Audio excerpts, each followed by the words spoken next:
ॐ सहनाववतु सहनौ भुनक्तु सह वीर्यं करवावहै तेजस्विनावधीतमस्तु मा विद्विषावहै।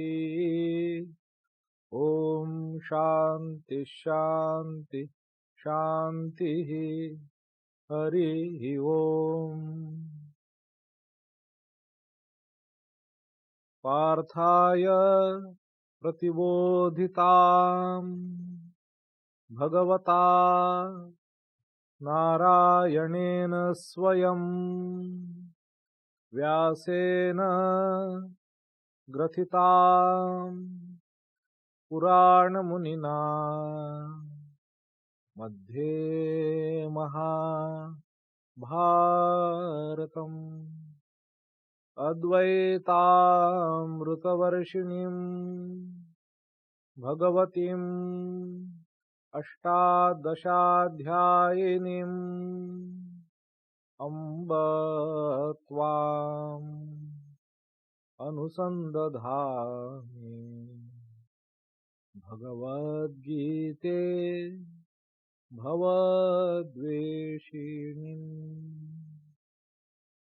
वसुदेवसुतं देवं कंसचाणूरमर्दनम् देवकी परमानन्दम् कृष्णं वन्दे जगद्गुरुम्।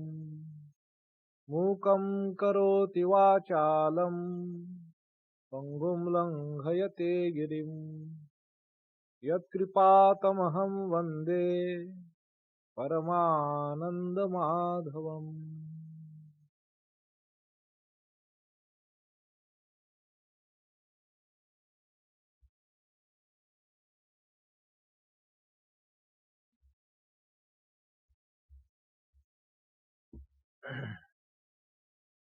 My namaskars to you all.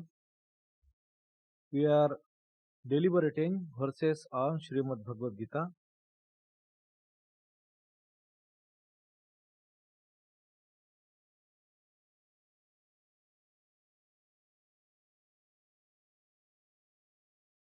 We are in the 7th chapter, and in the last class we have seen until verse number 16.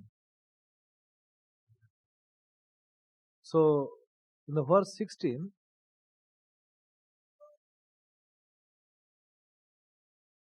Bhagavan has described 4 kinds of people, or you can say devotees, who worship him.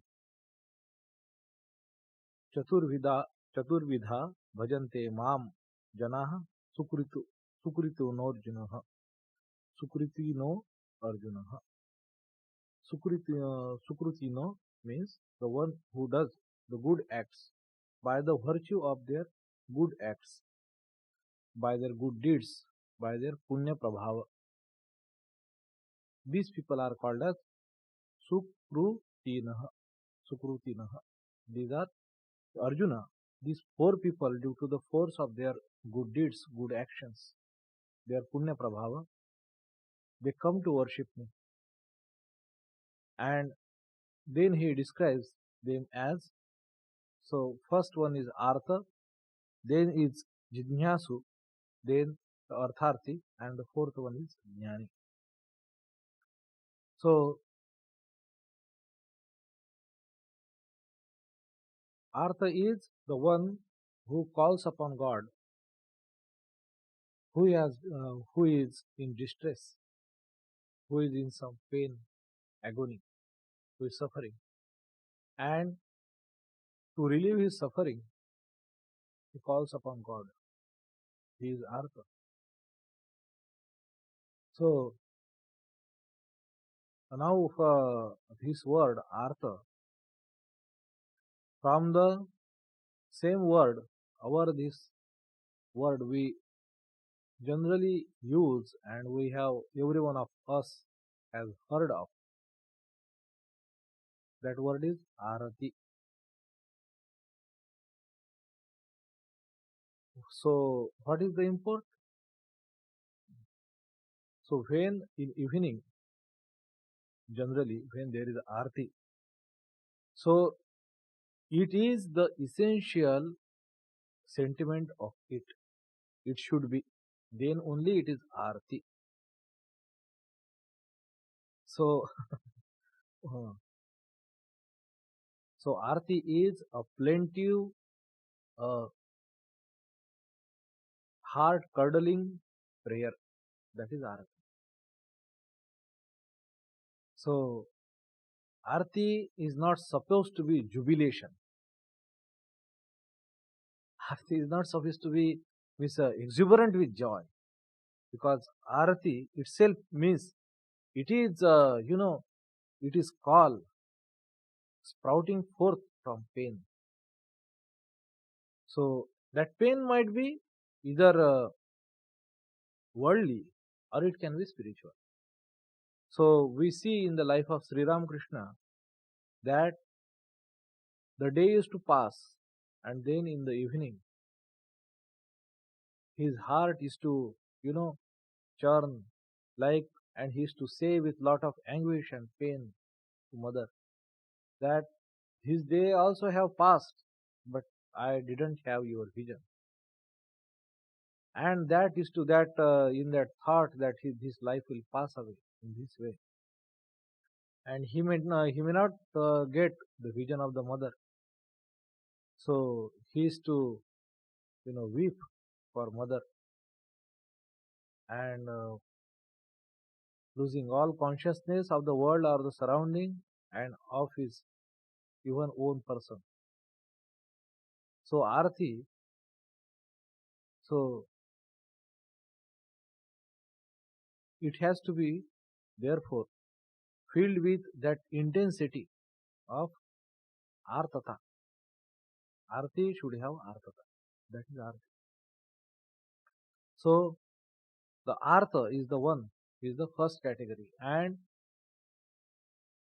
God recognizes him that even if at other times he is not calling upon me, he remembers me when he is in distress, in pain, in suffering, and he calls upon me. It's all right. So it is not like that God does not behave like a human being. हाँ, जब तुम्हारे दिन अच्छे चल रहे थे तब तो तुमने मुझे एक बार भी कॉल नहीं किया, अभी तुमको पैसे की जरूरत है तभी तुमने मुझे कॉल किया. So God does not speak in that sense. Okay. So artha, so arti. So most of the people of the world, they will fall in this category, artha. Or there is another category, it is given. So artharthi, the third category, artharthi. Artharthi is, so whose artha, arthi.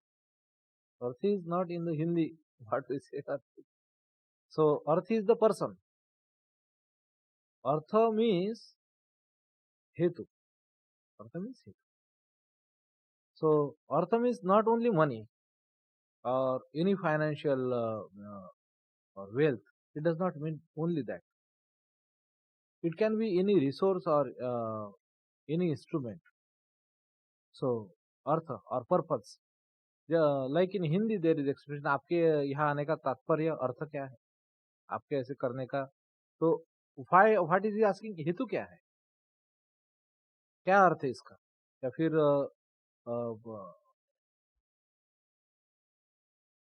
so artha, this otherwise we use many a time in the sense of explanation. So explanation inherently is asking what is the purpose. So artha, so it may not be necessarily, suppose, pain and suffering or agony. Suppose a king wants to now go on a war, to fight a battle, to invade another kingdom. Now he is propitiating God. So he can be artharthi. So that person, even that person, God recognizes as a devotee. Even he is alright, artharthi. So you want something, you pray to him, that is all. Artha. So then there is, so this is Artharthi. First Artha and then Artharthi, the third one. Now the second one is Jidnyasu. So Jidnyasu is the one who is set on this path and who want to know of about God on the path of this spiritual journey and realization of God.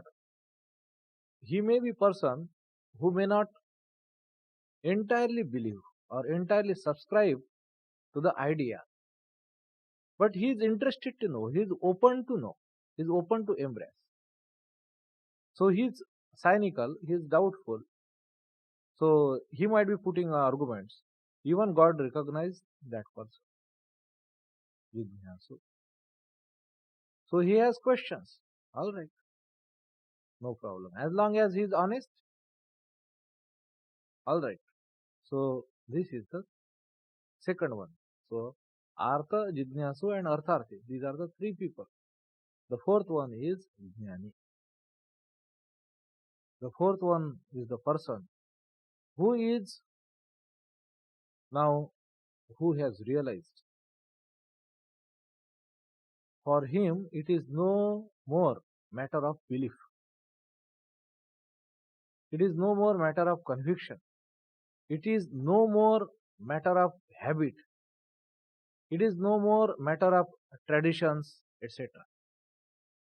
or way of doing things. It is not like that. It is the matter of his direct experience. That is Jnana. So it is beyond doubts, beyond questions. So this is the fourth category. So these all are due to the power, due to the influence of their good karmas, good deeds, good actions, whatsoever it may be. They are inclined to worship God. They worship God. Here, one thing we have to see, that all these people, now as we see that Bhagwan, he makes it clear that even among those four, that Jnani is my absolute most favorite. He says that. But, and even after that, even in the next and next verse, we will see even these other three people, he does not denounce, he does not criticize. He says they are also good, they are also great, they are also generous people. He says that, recognizes that. So what is one thing we see, apart from Jnani, of course, he is the person so who has absolute realization of the truth. Now, but other three people does not have that. The great thing about this Artha, Jidnyasu and Artharthi is, these all people are believers. They believe in this entity. They believe in God. Now that is essential. So most of the time our prayers, that we, as if our soul is not there, we do not mean it, and we do not try to or make any effort to understand or give our thoughts or mind to it further. So this point is to be recognized there, that Bhagavan says this, all these are devotees and they bhajante, they worship me. So this is what earlier until verse number 16 we have seen. So it came from this thought, this idea, when that in this 7th chapter, this is called as Jnana Vijnana Yoga, and he says in the initial dialogues that I have become everything of this universe. But then he says that I am not the manifestation, I am not the material. So all these sattvika, rajasic, tamasic bhavas, they come from me. But remember, I am not in them, they are in me.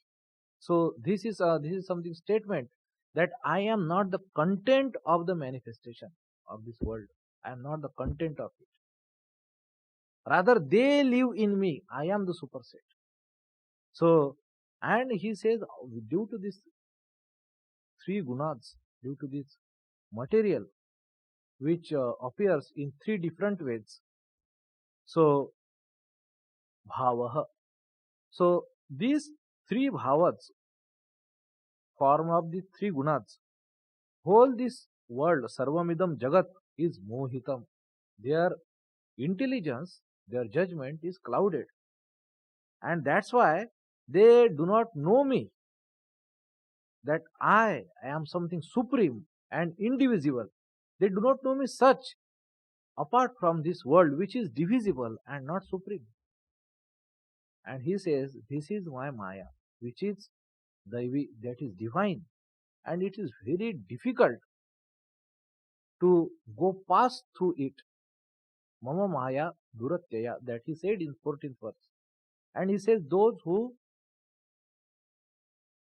surrenders to me alone, he says in that sense, prapadyante, or propitiates, bows down to me, they alone will cross over it, taranti. So I described it here that Mam here means Bhagwan Krishna does not say that Krishna only, and may not be Rama, or may not be even so Shiva or Durga or Kali or whatever form of the divine you worship. He is saying Mam, that I, मैं.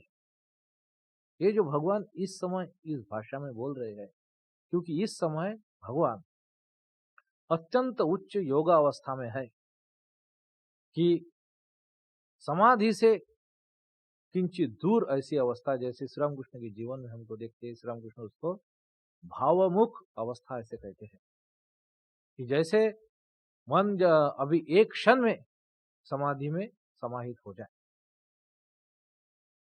तो इस समय उनका मन आत्मा के साथ, उस चैतन्य के साथ, ब्रह्म के साथ एक रूप जैसा ही है. इसलिए मैं कह रहे हैं इस शरीर को नहीं, इस अपितु इस चैतन्य सत्ता को, जिसके साथ वो एकत्व अनुभूत कर रहे हैं. So this is the meaning, माम एव ये प्रपद्यन्ते, माम this Ishwar, this divine. So I again and again I refer to this verse, that what is the concept of God in Hinduism. Hindu धर्म में ईश्वर की क्या व्याख्या या फिर धारणा क्या है.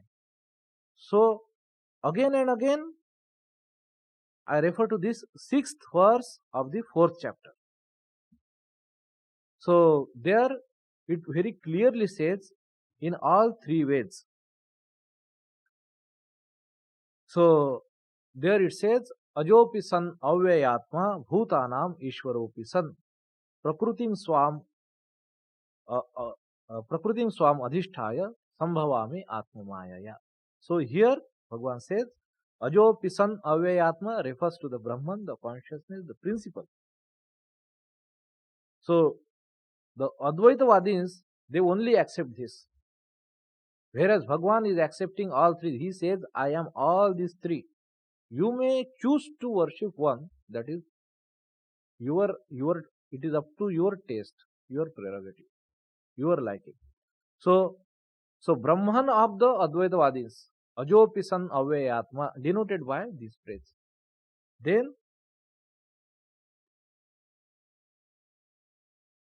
he said, Bhutanam Ishwaropi san, that the ruler of all Jiva Bhutas, of all creations. ये विजय थोड़ा इधर आना तो.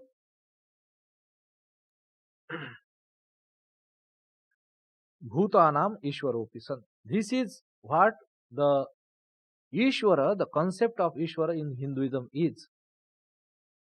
There are two things, and apart from this Ishvara, there is Ishvara Avatara, and he says that apart from this Ishvara, Prakrutim Swam Adhisthaya, that this Prakriti, this creation, this belongs to me. I am the ruler, I am the owner of it, my Prakriti. It does not mean individual, this whole cosmos, this creation, this Prakriti, what you see, controlling this, superseding, presiding over it, prakritim swam adhisthaya, sambhavami atma mayaya. I take birth through my maya.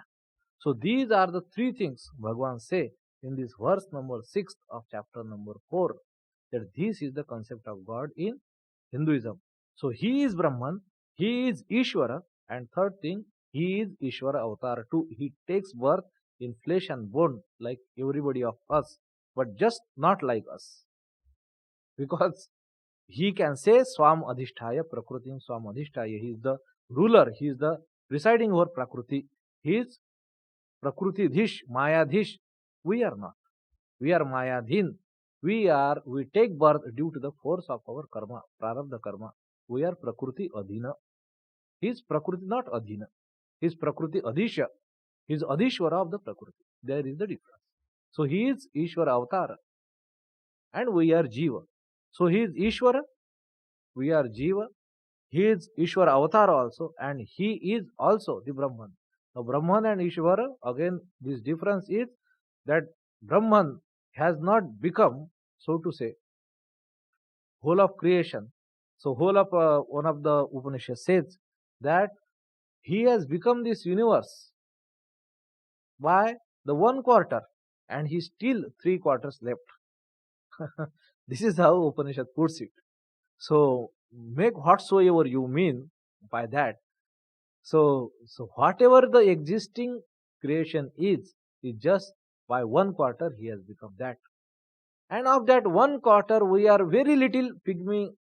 One earth is not even a speck of dust, and of that earth we are individuals. So putting it into proportion. So this is what Bhagavan, when Ishvara and Krishna, Bhagavan Krishna, when he is narrating this Jnana Vijnana Yoga, that is what is knowledge, and then there is something superior knowledge, exclusive knowledge, Vishesha Jnana Vijnana, and that what is he is putting across Arjuna.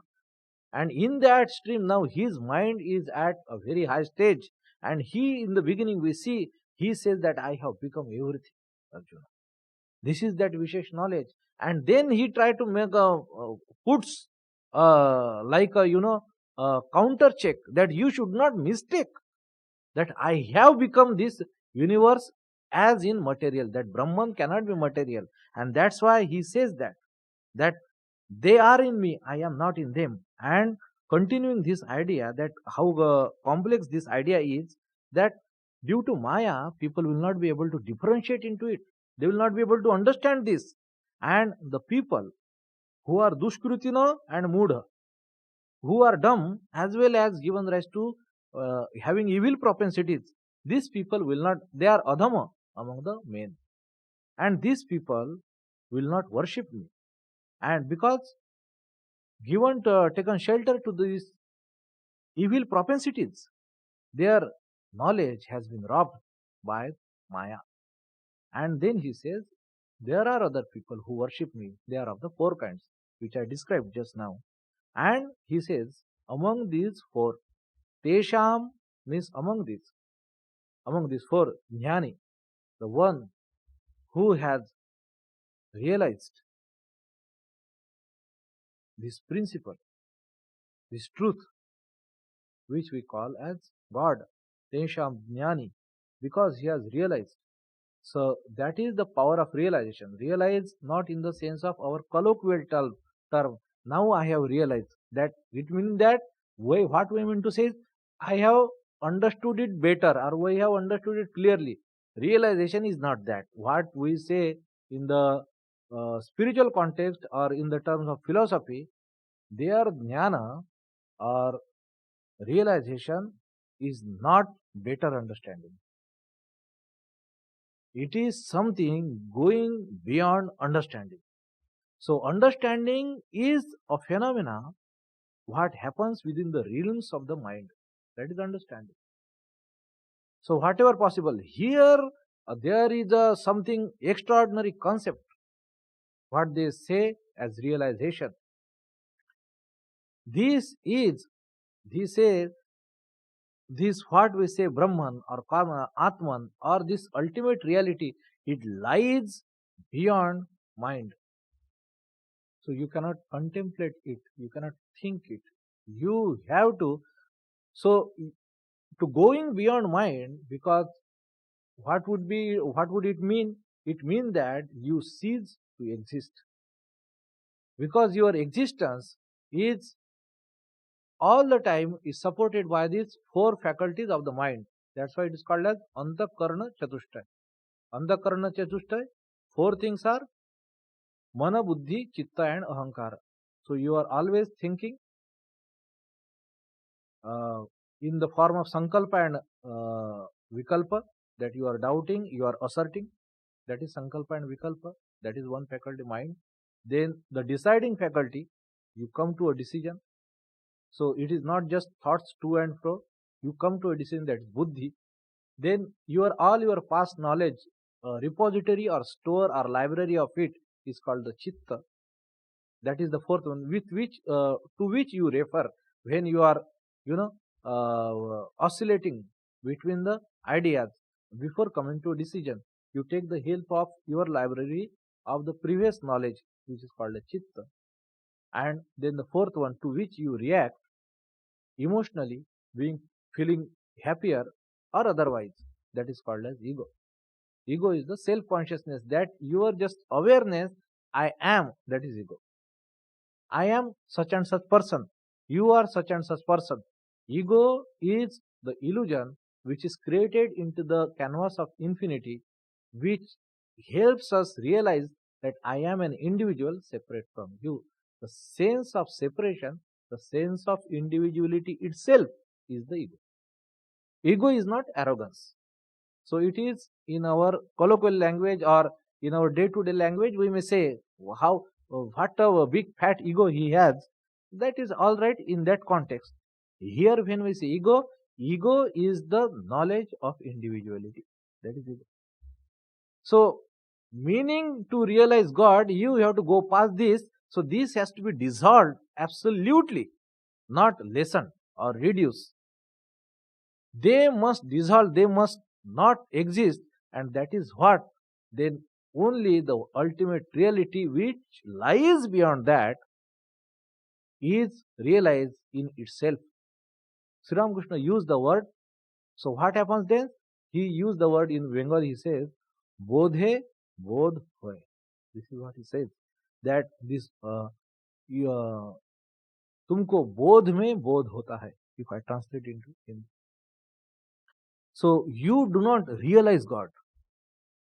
So if you realize God, then it would be the matter of object of your knowledge, and God or that ultimate reality can never be the object. It is always subject. It is always knower.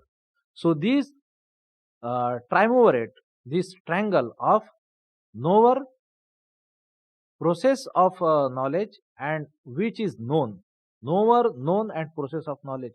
These three are obliterate or they merge into one, and that is called as realization. So the concept of realization is different.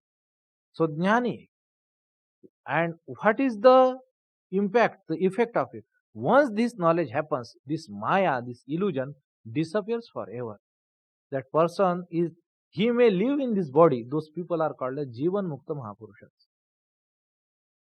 So this is a very rare, very, very rare, rare to the degree of whatsoever you put it. So it's, of course, it's rare, but it is not like that. It happens. There are great Purushas who have such kind of experience. On the basis of this experience, only our religion stands. Our books stand upon them, on the experiences. And our religion stands upon those books of experiences. Those books of experiences are called as Shastras. And most primordial, most ancient are Upanishads, from which the next best one is Gita. It is called as the best collection of the Upanishadic truths. This is the Gita, Bhagavad Gita, where it is. Now, this Upanishads. So, once that person has such kind of experience, his delusion is broken forever. So, Sri Ramakrishna gives the example Like when there is a coconut and when it is perfectly dried, so what happens? Then if you shake it, so the inside the kernel, the coconut, it makes nice sound. Gad gad gad gad, like that is sound it will make. So it is not sticking anywhere to the outer shell. Likewise, the jnani always see this difference so clearly that Atman, that Chaitanya and this Jada are separate. It does not intermix. For us, it is not the case. For us, we are half dead, half conscious people. We cannot walk in straight line. Means if we try to walk, we kick four things. That's how conscious we are, even of our body. So, and this is super consciousness. It rises from that level. So he become first the conscious of the body, then leaving the consciousness of the body, all consciousness is absolutely merged into the mind. Example Sri Ramakrishna has given, like that one person is sitting on the bank of the pond and trying to catch a fish, and his whole mind is there, and one person comes him, taps, and then he looks at him, and then he says, from this side one marriage procession has just passed. So did you see that? He said, no, I am not aware. Whole marriage procession has passed with all its din and bustle. That person is not aware. So all his indriyas are merged into mind. So there is no physical consciousness whatsoever. All consciousness is established in the mind. So when you are so conscious, so concentrated, you will not sometimes see or hear or feel things. Isn't it? Even if you are deep asleep, that happens. Isn't it? So consciousness is now gathered, collected, and it's only available in certain domain, in subtle matter, that is your mind, antakarana. Your bahya upakarana, that is your indriyas, now they are detached from it. Like your devices, many times, if there is no Wi-Fi traffic, so intelligent Wi-Fi, it will cut them off. Isn't it? So it will not discharge, it will not throw unnecessary energy, it will not burn. It's just like that. See. And then this is not even that. And when that concentration is again through meditation and sadhana, through pratyahara, is intensified, and that goal is he want to intensify that concentration to such a degree that mind is becoming now one pointed. Now there is not whole movie going on in the mind.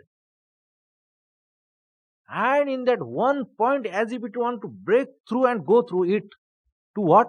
To infinity. And this everything, this dream falls apart. There is nothing. And only what remains, what is. Then there is. So Sri Ramakrishna gives again the example. Suppose there are 10 pots, 9 pots he used. So even means 9 pots. So in 9 pots there is water filled in all these 9 pots. And there is one sun above. And that sun is reflecting in all these 9 pots. So how many suns are there? So there are 10 suns. 10 suns. Then he says, if one pot is broken, how many suns are there? Then there are 9 suns. So like that, again 7 are broken. How many suns are there? Then there are 2 suns. One in the pot and one in the sky. Okay. And if the last sun is last pot is also broken, how many sun will be there? There is one. He said, no, it cannot be said. You cannot say one, because who will say one? For that, individuality is required. So this is the concept of knowledge in Vedanta. That's why always, whenever it says it is one, immediately follows the phrase without a second. So without a second means who is second? Suppose there are many bottles and there is only one bottle is left. Okay. So this is the knowledge of one which we generally have. And to separate that knowledge from this knowledge, they say one without second means this is one, and what is second? I, the knower, is the second. So when they say that is one without a second, there is no knower, because knower, known and knowledge has become one. So this knowledge is distinct from our relative day-to-day knowledge. So ekam advitiyam. So when that knowledge happens, so that person, that's why I brought this explanation, because the word tesham jnani and the next phrase is used nitya yukta.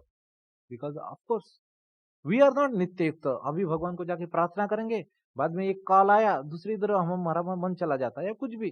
That's how our life is, that's how we are. ज्ञानी is not like that. So ज्ञानी, it is, he does not do that every time he is remembering God. He is not doing that. He is living that. It is his experience. He has become that. That is ज्ञानी. So ज्ञानी is not, नहीं, प्रवचनकार ज्ञानी नहीं होता है. प्रवचन देने से कोई ज्ञानी नहीं होता है ना. प्रवचन सुनने से, पढ़ने से, बहुत कुछ बोलने लिखने से वो ज्ञानी अध्यात्म में या फिर वेदांत में उसको ज्ञानी नहीं कहते. इवन पंडित शब्द is use, you not for that person. Both these phrases are used for the person who has realized the truth. Tesham jnani nitya yukta. That's why he is nitya yukta. He is not doing that. He is that nitya yukta. That is like describing him. And this is the beauty. And so many times what we see in our otherwise, Sri Ramakrishna all the time he preaches and proposes the harmony of 4 yogas. And our logo of Ramakrishna Math and Ramakrishna Mission, that is also. So you can see how central this idea is to the Ramakrishna Sangha or Ramakrishna Vichardhara, Bhavadhara, or how Sri Ramakrishna and this whole stream who sees him as an ideal of spiritual path and spiritual struggle, spiritual journey.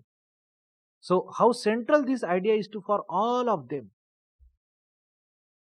The harmony of 4 yogas, because that is in your envelope, you remember.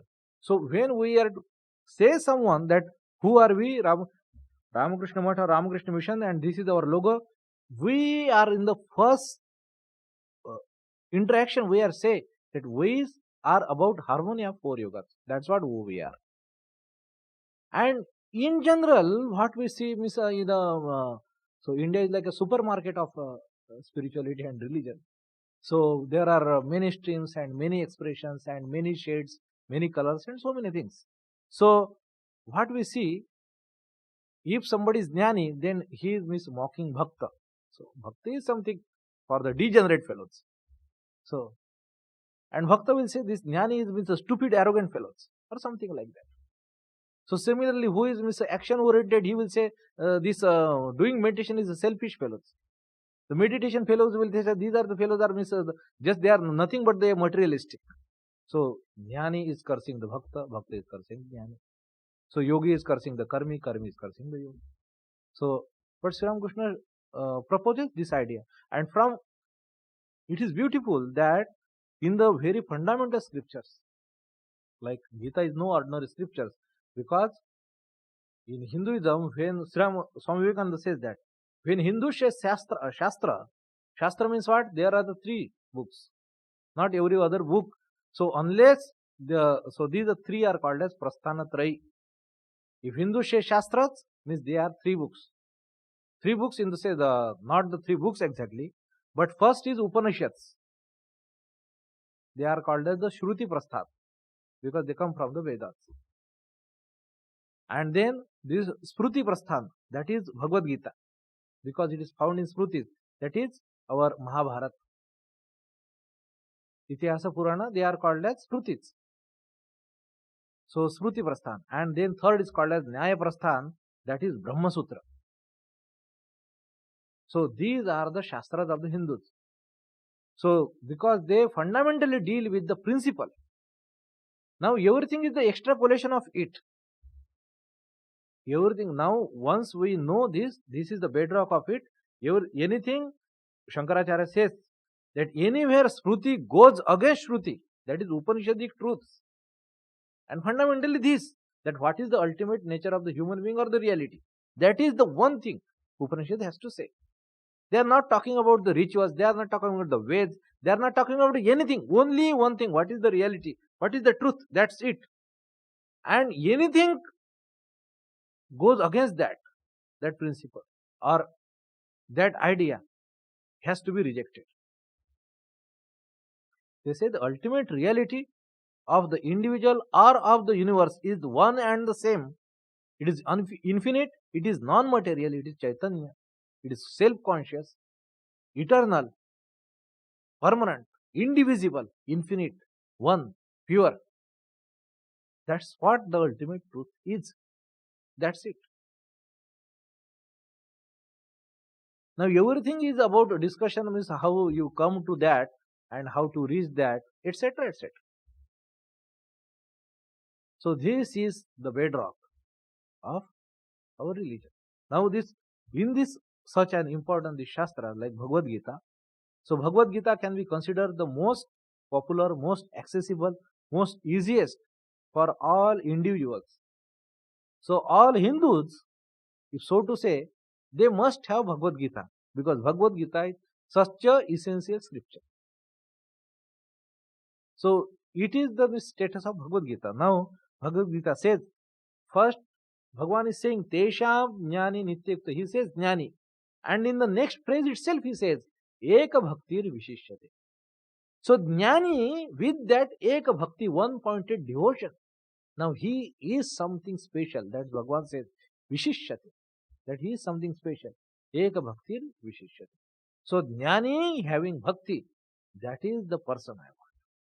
Not Jnani, only dry, argumentative, having no soul emotion, and only sentimental fool, having no rationality.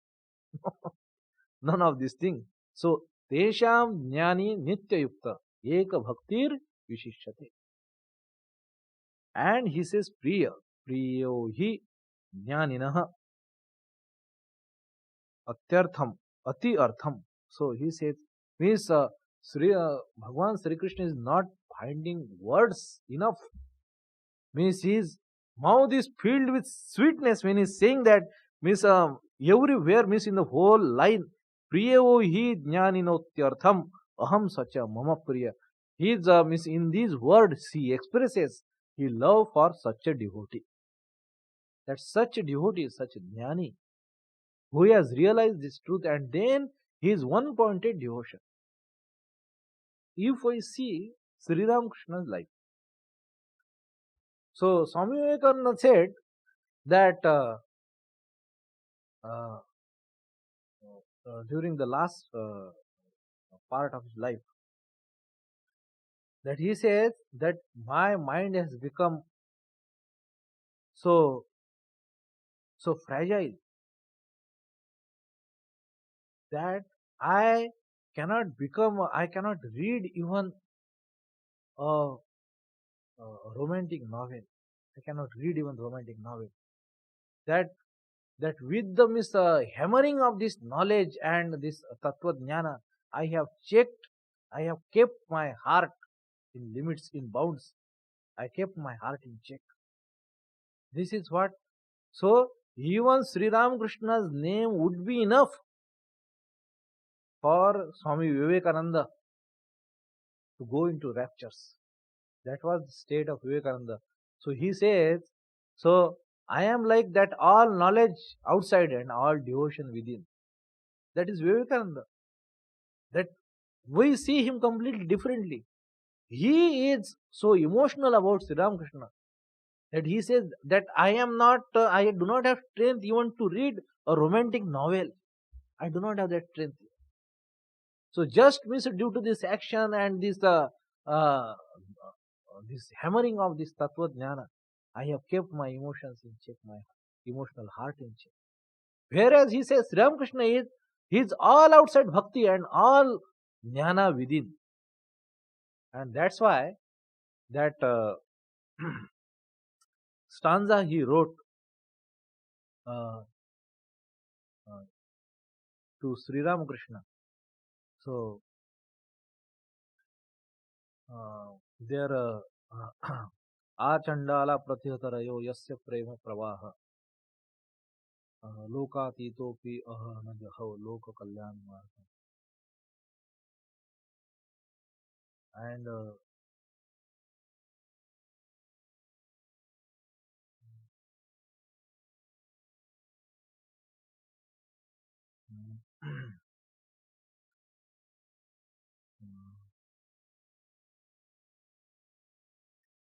that line, he uses that line that when Sri Ramachandra is and this Sita and Lakshman, they are walking the path to the forest.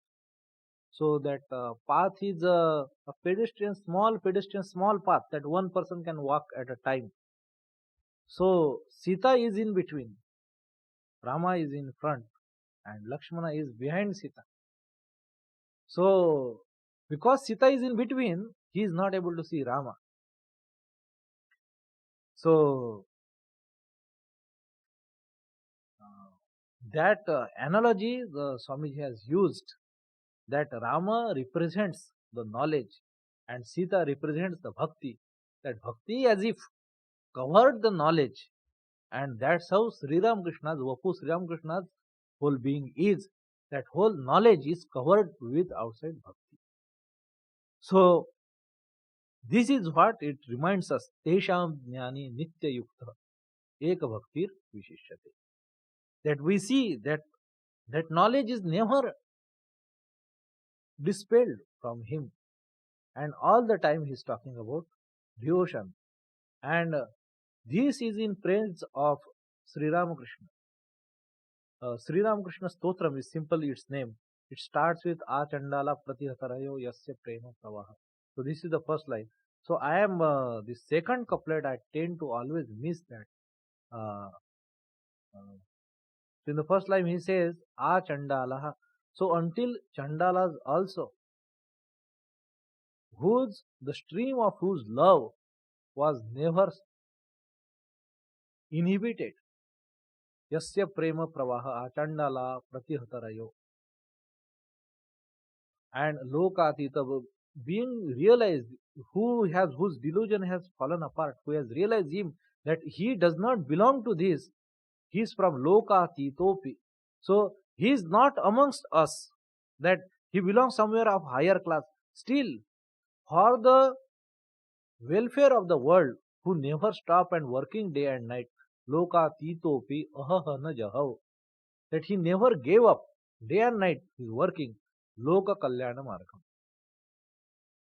And this third line somehow I'm missing. So anyhow, so this is the idea of Tesham Jnani Nitya Yukta Eka Bhaktir Vishishyate. And Bhagavan is saying Priya Uhi Jnani Notyartham Aham Sacha Mama Priya. That he also love me and I also love him. That that Jnani is Priya, is very close to my heart, and atyartham, that absolutely, aham sacha mama priya, that I also love him and he also loves me. So this is the 17th verse. He says in the udara sarva eva ete, that ete, all these, all four, of course they are udara, they are the people with great heart. Sarva eva, indeed, all these four are of the great heart. They are all very good. They are all great people. But he says, two means but. Jnani, the one who has the knowledge, who has realized, Atmaiva me matam. This is my opinion, that he is like my Atma. Atman. He is like my Atma. He is my soul. So that much praise Bhagavan Sri Krishna is heaping over such an individual. And astitah sahi yuktatma mameva anuttamam gatim. That individual, that established in such devotion, and Yuktatma, all the time his heart, his soul is united, is in unison with me, with the consciousness, that is the meaning, it is the truth. And such a person, where else he will go? Mam eva, to me alone, to that truth alone. Anuttamam, that there cannot be higher uh, destiny than that. Anuttam. So nothing higher than that. Anuttamam gatim. To such a way he goes that he experiences and uh, he reaches such kind of experience, such higher kind of experience. That's how his destiny is. In that direction only he will travel, he will proceed. So this is the 18th verse. Udara sarva evaite jnani tvatmaiva me matam astita sahi yuktatma mameva gati. Then he says, Bahunam janmanam ante jnanavan mam prapadyate Vasudevah sarvamiti sa mahatma sudurlabha. So this person, he says that after the lot of births, janmanam ante, at the end of so many births, bahunam, ajnani, jnanavan, mam prapadyate, that ajnani, he come to worship me, that this fulfillment, it does not happen, that to be to have knowledge and to have devotion. We see in the life of many great saints, even in the life of Shankaracharya we see. So he is the avatar himself, Shankara himself. He has knowledge. He is in the Varanasi, but somehow something is missing, something is short. So Bhagwan Shankar himself, he wanted to impart that knowledge to Shankaracharya. So in Varanasi, so he is coming after the Ganga Snan, and he comes across in a narrow lane with one Chandala with 4 dogs, and this Chandala is holding its this one leashes in his hand. So now he is a balak of just 8 years old. Okay, but he is jnani. Shankaracharya is jnani. So he has already knowledge. But here that black, tall, a gory person is standing before him. He is low caste, Chandala. And he has the dogs. So they are, everything is considered impure. He just has bath. He's asking him to move away. He said, no, you move away. And then the arguments proceeds. And then they both do this called as Vada, Tarka. That what is the reality? What is the truth? What is impurity? That and then he says that if you are Brahman, then how can you become impure? If you are Deha, then only you can become pure or impure. That if I am the Brahman, then I am everywhere. Then where should I move? Is there a context of moving about it? And then when Shiva himself is having argument with Shankaracharya, and then Shankaracharya at that time realizes that he is no ordinary being, and then he goes down to him and prays to him, sings praises to him, and then Bhagwan shows him his real Rupa before Shankara, blesses him and disappears. So there are various instances. There is a such episode that you like this one was there. Namdev, at very early age, he had, at the age of 6 itself, he has the vision of God, but he was not mature. So he is jnani, but to come to see this, he is having jnana, but having vijnana, that is a different thing. This is what Bhagwan is making this difference, explaining. That's why the name of this chapter is the yoga of knowledge with realization. This knowledge and some special knowledge, exclusive knowledge. Namdeva has knowledge, but he is not matured. Shankara has knowledge, but there is something missing. So all the time we see this kind of instances. And he says here in the 19th verse that at the end of so many births, this, even after having knowledge, even the qualification and the degree of that refinement and perfection is so high, even after that, so Bhagavan says, even after these jnanis, after so many births, at the end of so many births, they come to jnanavan mam prapadyate, they come to worship me. That they come to come this cycle, a full circle, it takes so many lives.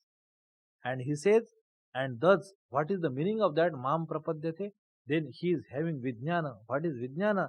That I have become this again, with what pitch he has started, that Vasudevaha Sarvam Iti.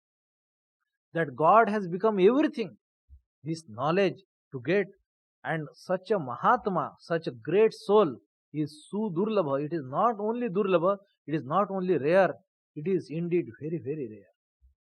So this is what Bhagavan says in the 19th verse.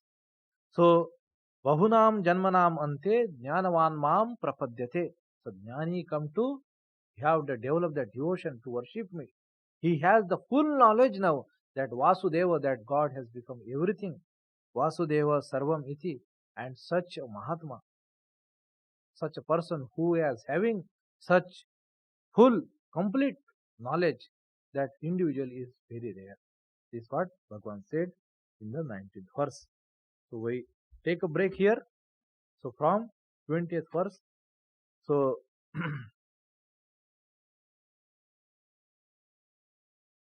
we will continue our discussion in the next class onwards.